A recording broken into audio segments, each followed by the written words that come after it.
Is it possible wicked spirits are using the medium of technology to influence the world? Let's talk about it.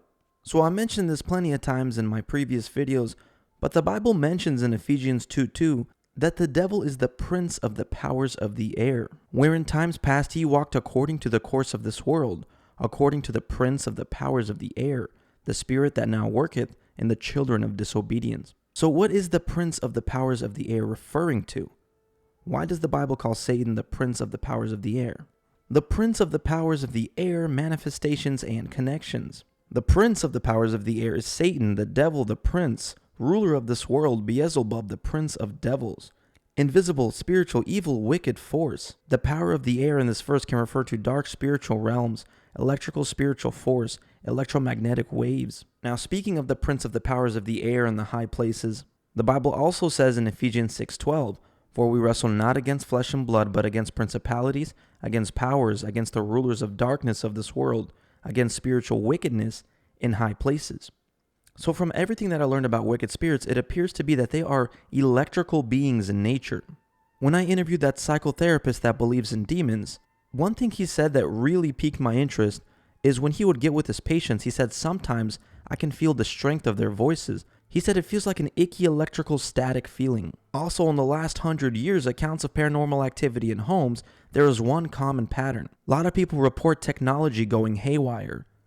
The radio, TV, the lights going on and off. Also, people who are into the new age and practice meditations like Kundalini, they report that the meditation feels like there is electrical energy running through their body. So from all this information and more that I've learned, it appears to be that demons or wicked spirits are electrical beings in nature.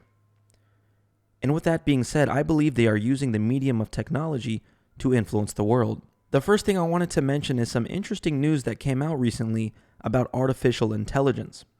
Apparently, there's an artificial intelligence that aims to lead Denmark. The artificial intelligence name is Leader Lars. Denmark will soon hold new elections. The synthetic party could participate in them. However, this party is nothing more than a chatbot created with artificial intelligence. So yes, an actual AI is running for government. And this AI's name is Leader Lars. There's also an interesting coincidence concerning the name Lars. In ancient Roman mythology, Lars were guardian deities in ancient Roman religion. Their origin is uncertain. Lars were believed to observe, protect, and influence all that happened within the boundaries of their location or function. The statue of domestic Lars were placed at the table during family meals. Their presence, cult, and blessings seem to have been required at all important family events. So Lars were basically like household spirits. There's some more interesting recent news concerning AI. Apparently, this is AI's new frontier, connecting grieving loved ones with the deceased. Scientists are using tech platforms and virtual reality to create avatars, chatbots, and more to help people still mourning. In 2020, a Korean documentary team invited on its show a mother who had lost her 7-year-old daughter to an incurable disease. The girl's death was so sudden, she died a week after being diagnosed in 2016. The mother, Jang Ji-soon, did not have a chance to say goodbye. For 3 years, she was obsessed with the loss of her daughter. The producers of the documentary Meeting You created a digitalized recreation of the child that the mother could see through a virtual reality headset. The TV audience was also able to see the image of the daughter. On the show, the virtual girl Neon appeared from behind a woodpile and ran towards her mother, calling Mom. The mother burst into tears and said, "Mom missed you so much, Neon." A video of the show reportedly received 19 million views.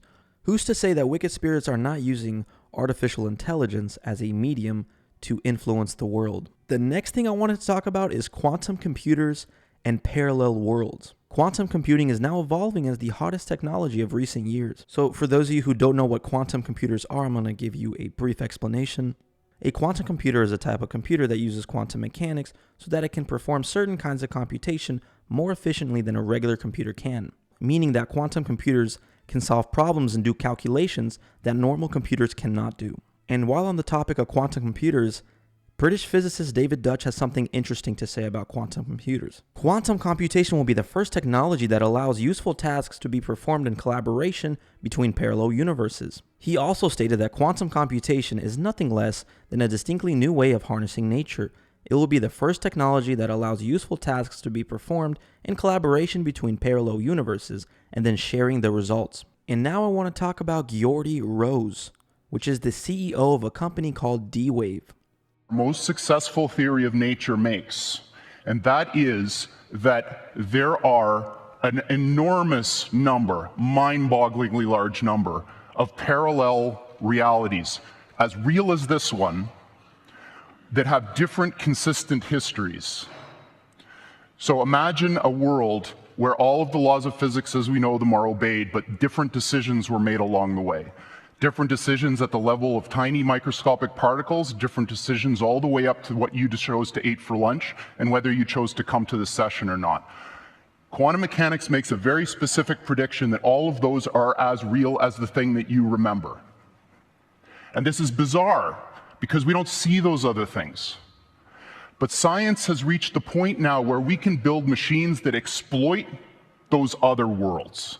And quantum computers are perhaps the most exciting of all of these. So yeah, there you have it. Yordi Rowe says we can collaborate with parallel worlds using quantum computers and accelerate in our technologies. Now personally, I think the whole parallel universe idea is actually a facade to hide what's really going on. Through these quantum computers, I believe they are collaborating with the spiritual wickedness in high places that the Bible speaks of.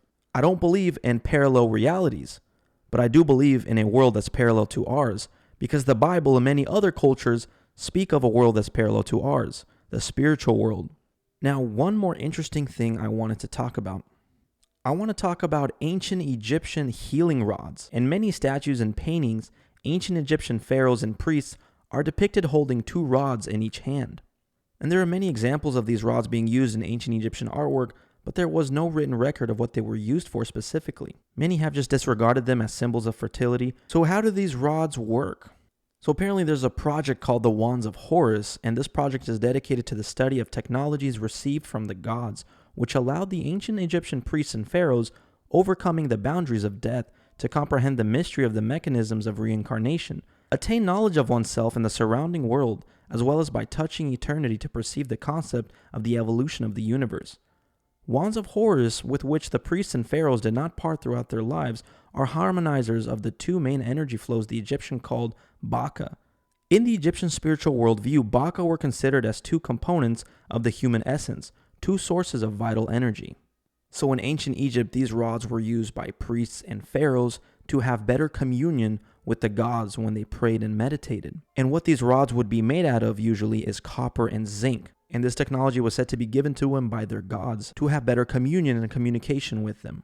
Now, another thing I wanted to mention concerning the ancient pagans like the Egyptians, the book of Enoch actually states how fallen angels gave man all kinds of technologies. Chapter 8, verse 1 through 3 of Enoch, it says, "And Azazel taught men to make swords, and knives, and shields, and breastplates, and made known to them the metals of the earth, and the art of working them." And so it's the fallen angels, the so-called gods, that taught humans how to work the metals of the earth. Now, if you guys ever wondered why in so many ancient cultures, the pharaohs and the religious leaders would wear so much jewelry, from crowns, bracelets, earrings, rings, made out of metals like silver and copper and gold, what do these metals have in common? They are some of the best conductors of electricity.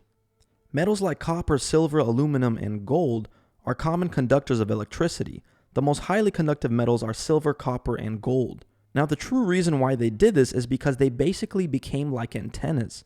These so-called metals are the conductors of the spiritual realms. Because spiritual wickedness, they are electrical beings in nature. Now, these priests and these pharaohs and kings, when they would pray to the gods and they would wear these metals, they became like receivers, like antennas. They had direct communion and communication with these beings. Now that we're on the topic of jewelry and metals, the Bible has something very interesting to say about these pagan societies. Here's what it says in Deuteronomy 7:25.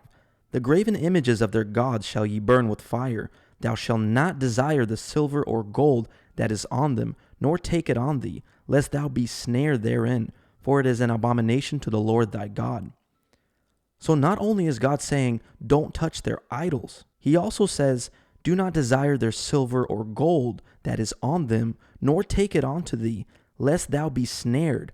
Now, what is a snare? A snare is a trap. He's saying, don't touch their gold, their silvers, their metals, or you will be trapped by it. Because these specific metals and technologies that they were using as communication and communion with their gods. And going back to the wands of Horus that I talked about, you can actually buy these rods on eBay, which I don't recommend. A lot of people who practice New Age spirituality buy these and they meditate holding both rods in each hand. And one guy using these rods, here's what he had to say. He said, "I used to be in the New Age. Thank Jesus for waking me up in 2020. But back when I was in the New Age, I had Egyptian rods. And what do you think was one of the metals used? Copper. And then I would meditate and use the rods. He said I can feel the electricity running through my body. My hands would tingle and vibrate. It was said to balance out your body. I know that's not what they are for." So now when thinking back to the Leviticus verse, now it makes sense.